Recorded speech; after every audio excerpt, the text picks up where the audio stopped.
locutores favoritos.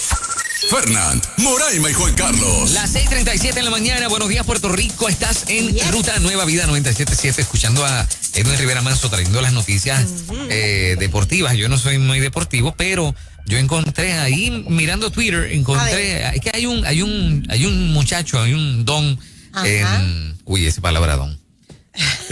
Los otros días la misma a ti te dice don. No, es que los otros días unas cuantas veces, sí, sobre todo los jovencitos, mire don, y yo, ¿qué tú me dijiste a mí? A mí tú no te dirijas de esa manera. Yo soy un muchacho, como tú. A mí tú no te dirijas de esa manera. Que no te atrevas.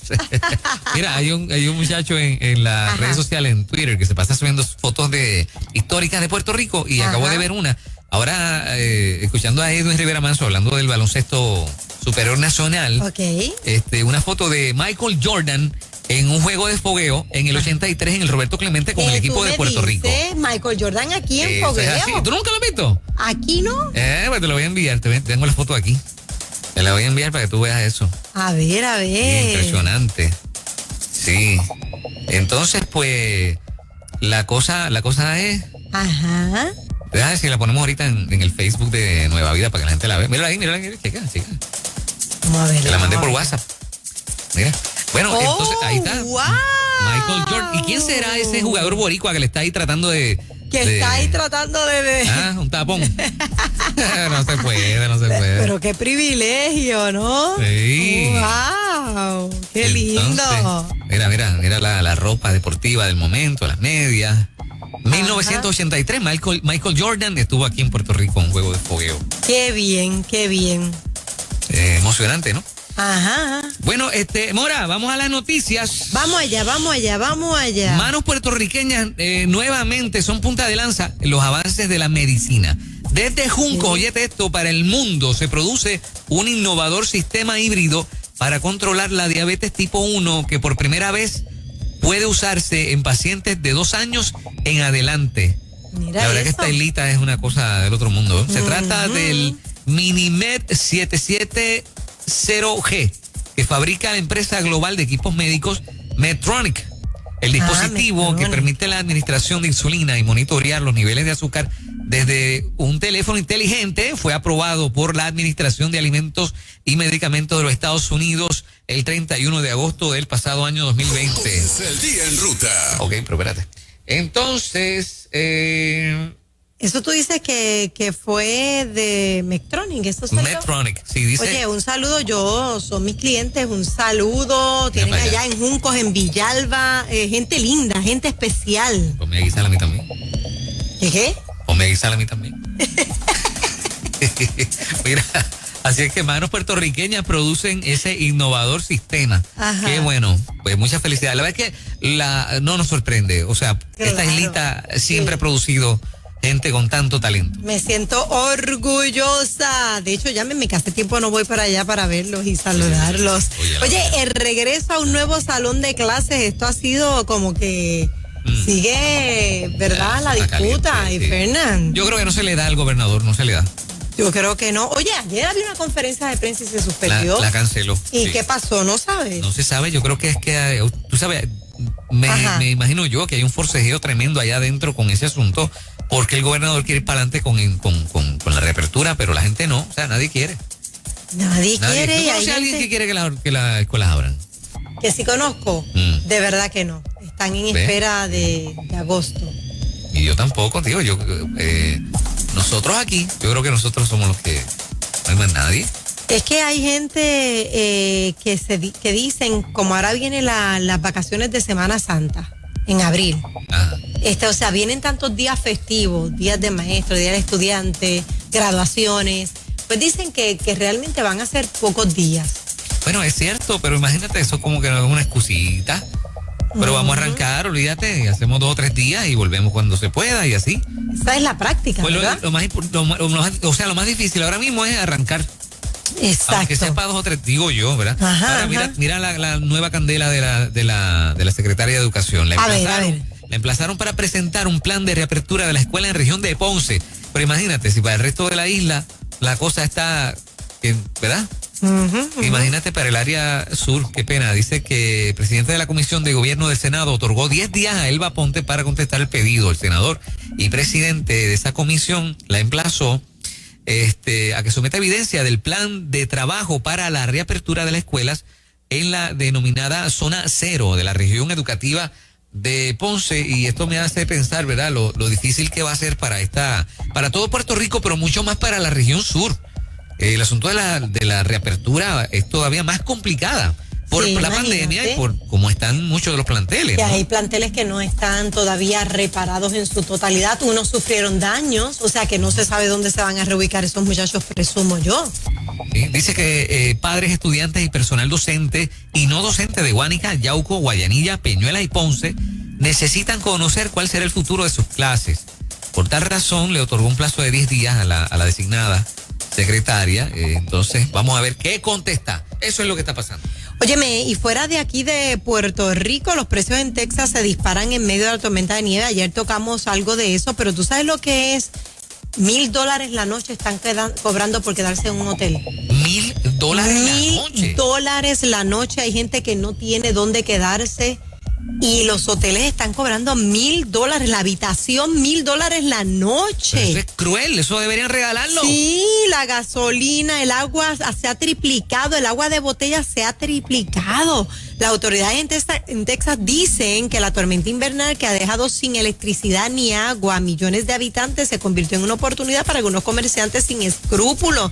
Esto de verdad que llora ante los ojos de Dios, como dicen en el campo. ¿Sabes por qué, Fernán? Porque sigue gente muriendo, aún dentro de sus casas. Gente muriendo porque al irse la luz. Y los animales por los todos animales, lados. Sí, sí. Terrible. No sé si escuchaste de una familia que encendió una fogata dentro de la casa buscando ese calorcito y murieron. ¿De veras? Murieron, sí. Es triste lo que está ocurriendo allá en nuestros hermanos. Pues las empresas hoteleras en esa ciudad deberían regalar las estadías. Ajá. O sea, regalarlas. Porque digo yo, o sea, ¿cómo se pudiera afectar la economía de un hotel multimillonario, una empresa multimillonaria, por regalar 2 o 3 noches a familias que lo necesitan? Digo yo, no sé si estoy hablando. Sí, no, boberías, definitivamente. Y la gente está recurriendo a dormir en los carros por eso mismo, porque no tienen. Imagínate quién va a tener para pagar. Es más, mira, un muchacho aquí cuenta de 33 años que tuvo que dormir en su auto, no tiene electricidad y buscando una habitación donde quedarse. Llegó a pagar casi $500 por una noche y no le alcanzaba para más, así que decidió dormir en el carro. Es una locura, dice este chico, lo que se está viviendo, pero $1,000. No. Muy feo. Sí, definitivamente. Mira, yo tengo aquí un amigo que me está mandando un mensaje, dice una amiga me envía esto de Texas. Ajá, a ver. Esto me acaba de llegar, dice: lo siento, vi tus llamadas perdidas, no tenemos luz acá ni agua, God. Internet está down también, pero estamos bien. Estamos usando el carro para heater. ¿Viste? Y tenemos comida, sopa de pote, esa parte está cubierta, muy duro. Dios. Ya no estamos listos para estos tiempos. El carro es y ha sido nuestra salvación, gracias a Dios. Eché gasolina, nunca pensé que sería tan malo. El internet del celular no está bueno. Me imagino que todo está down, va y viene, cargamos el carro, pero está lento. Gracias por preocuparte. No estoy trabajando hasta que esto no se estabilice. No voy a ir. No puedo dejar a Billy, en casa sin heater ni agua. No tiene sentido. Me lo pagan, así que no voy a trabajar. Espero que esto pase pronto, pero aún no llega el agua ni la electricidad, así que creo que es para largo. Anyway, el heater del carro nos ha salvado. Bueno, me despido ya que tengo que aprovechar la data para ver noticias y ponerme al día acá. Cuídate y gracias. Triste por demás, porque la comida está escaseando. Hubo gente que no estaba preparada para esto, obviamente. Se le fue ya lo poco que tenían. Al no tener electricidad, la potería se ha consumido lo que tenían en casita, así que oramos por nuestros hermanos allá. Hay que meterle mucha caliente dentro del carro, porque si el carro tiene asiento de cuero, o sea, eso enfría. Es como si fuese... No, y es otro peligro el quedarse dormido, ¿no? El carro encendido y demás, pero como pasó con esto de la fogata dentro de la casa. Así que el Señor los cuide. Sí, definitivamente sí. Bueno, hablando de todo un poco, tal vez un poco retornando al tema de la salud, mira esto. A ver. Hoy Salud va a revelar los protocolos para educación presencial. O sea que el gobierno sigue todavía hasta el día de hoy, a pesar de que la conferencia de prensa no se dio.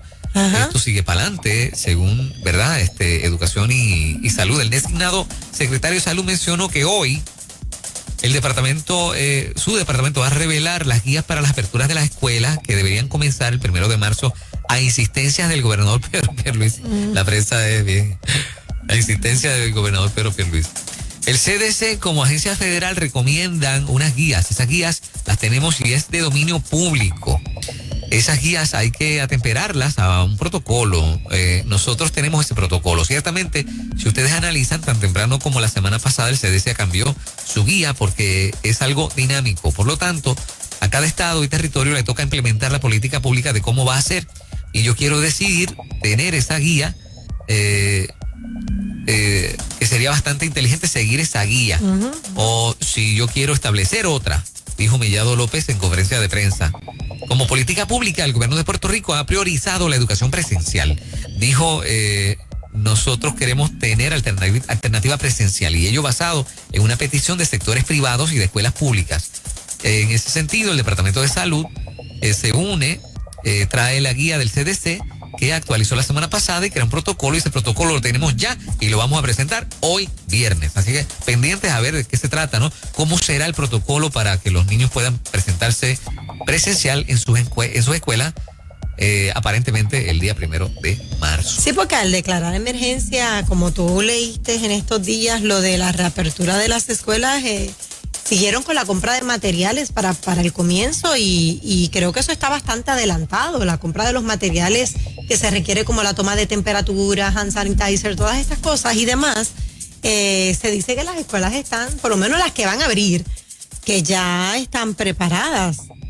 Sí. Según lo que reportan aquí en las noticias, dice que el gobierno permitirá la adquisición de los materiales y servicios necesarios para que los planteles estén listos ya para marzo. Vamos a ver, porque esa conferencia era importante, ¿no? Claro. Y fíjate esto, mira, Salud va a proveer pruebas de antígeno a escuelas que retomen clases presenciales. El secretario precisó que la idea es hacer pruebas al 10% de la matrícula de forma semanal.